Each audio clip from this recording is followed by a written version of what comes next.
Hello boys and girls, ladies and gentlemen, I hope you're all well. Rod Fleming here. We're going to be discussing again the way that AGPs have hijacked the popular conception of what trans is, and how the HSTS are being completely erased by these people. And it's something that we really have to be aware of and have to stop. And I mean stop. Meantime, however, it has been an interesting weekend, but we got through it. I thank you very much. Those people who have helped us, your generosity is much appreciated. We really do, you know, we survive by the grace of your generosity. We still need more support though, so please go on to the funding options which I'll put up. That's Patreon, PayPal, Buy Me a Coffee, Ko-Fi, GoFundMe. Go to one of these and just give something. A little bit, you know, you buy magazines, you pay for that. If you find my content interesting and informational, then please stick your hand in your pocket. Doesn't have to be much. And on with the show, we're going to discuss today the way that AGPs have dominated the popular perception of what trans is. Excuse me, that's my Doug. Would you cut that out? To the point where HSTS are really erased, and this was brought to my attention. I'm not going to exactly quote because I don't want to do any identifying here, but an acquaintance of mine, a correspondent, received in a tweet an argument from a male, obviously, who said that, you know, he would be amazed, basically, if any trans person could ever get into a situation where he was likely to go to bed with her, because obviously he thought he would know so much in advance. And then he started going on, well, any such person would have had to have had brow ridge surgery, or, you know, jaw slenderization and loads of other things, and this is all complete nonsense. Yes, that is very much the case. It tends to be true for AGPs, that they do actually need, especially if they transition older, you know, after really about 20, they do need surgical help because they are just too masculine. The masculinization process has gone on too long and they really can't hide it anymore. This is just not the case for HSTS. In HSTS, and let's be quite clear what an HSTS. An HSTS is a sexual invert who has completed herself as a woman. Right? All HSTS is 1, 2, 3. HSTS are, according to Blanchard, on the same scale, on a scale of development with feminine homosexual males.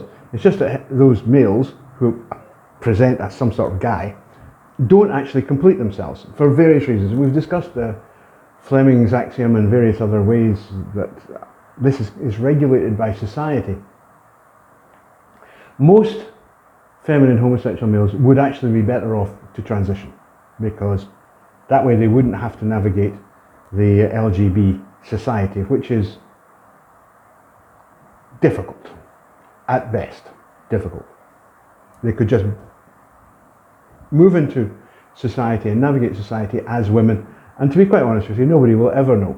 No one would ever know that someone like Kim Petras, for example, was born male. It's just, no. They might say they might, but they're lying. And unfortunately, this is something that people do, particularly men, do an awful lot. Men and feminists, by the way, they're really good at lying. They do an awful lot of it. It is simply not possible. Even when you are really familiar with HSTS trans women, to know whether you're looking at a natal woman or a trans woman. It's not possible. There are many times when, you know, and I have some expertise in this, I have been really I've been really surprised. And it just doesn't happen. You can't tell. By all means, I completely agree that with the AGP type, even if they transition young, they tend to be big, they tend to be tall, they tend to be, you know, I wouldn't say masculine, because if they start hormones in their mid-teens, which is ideal for this group, then they won't be particularly strongly masculinized, But there might well be sort of indicators there that they probably would look to get rid of. And one of the problems is that when people like that, when the AGPs like that, they start surgery, they tend to overdo it a little bit. So that it kind of ends up looking a bit false, which is itself a tell, you know. Like, you know, they have a boob job, and instead of getting a normal set of boobs, they get like this, and everybody goes, haha, right, okay, so those are fake, what else is fake? HSTS, although they are prone to the same problems with boobs, if they go down that track, tend to be a lot more, you know, they just are naturally more feminine. And we've discussed why this happens. This happens because in utero, a set of, before they're born, a set of conditions obtain which prevent them masculinizing. And these appear to continue on into later life, such that even by the age of 20, they're still not at all masculine. There was a British television personality who, Philip Schofield he's called, who came out as gay. You know, he's 50 odds, he's married with kids. That is not a masculine looking guy. I have to tell you, that is not a masculine looking guy. And I don't think anybody who's aware of British television and the people in it would have been surprised by his coming out. They would have gone, yeah, fair enough. We've known for years what you were, son. You're obviously not a guy. You know, 1, 2, 3. You know, there is this pervasive myth that you can tell by looking. And I can assure you, you cannot tell by looking. There are HSTS out there who will always fool you, who will always pass even the most rigorous scrutiny by people who really are familiar with HSTS. I mean, I am. You know, I've met and talked to hundreds of HSTS. I'm very familiar with HSTS, and there are still ones that, no, I can't get them, I wouldn't get them. I wouldn't just say, oh, you know, hi, nice to meet you, you're an HSTS. I would just see a girl. And it would only be if, it'd be context, you know, like she's hanging around with somebody, with others who are maybe more masculine than she is.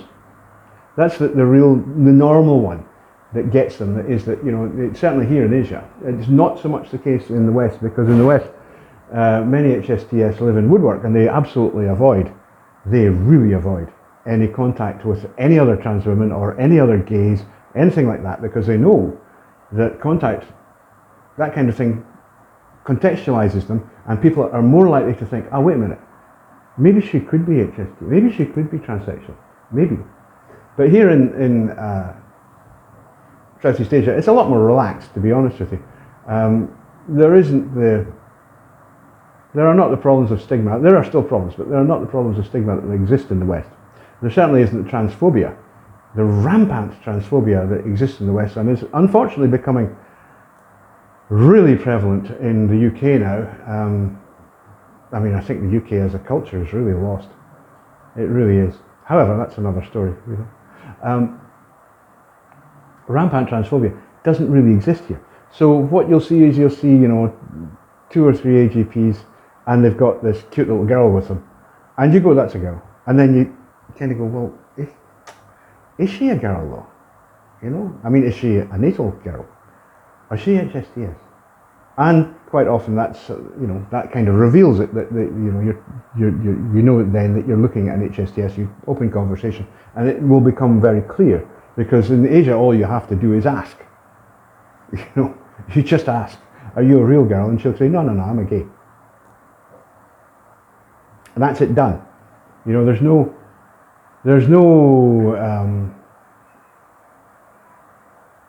very few of them. There are some, and those who do have these issues are all AGPs. There's very little stigma attached to it here, so people are open about what they are.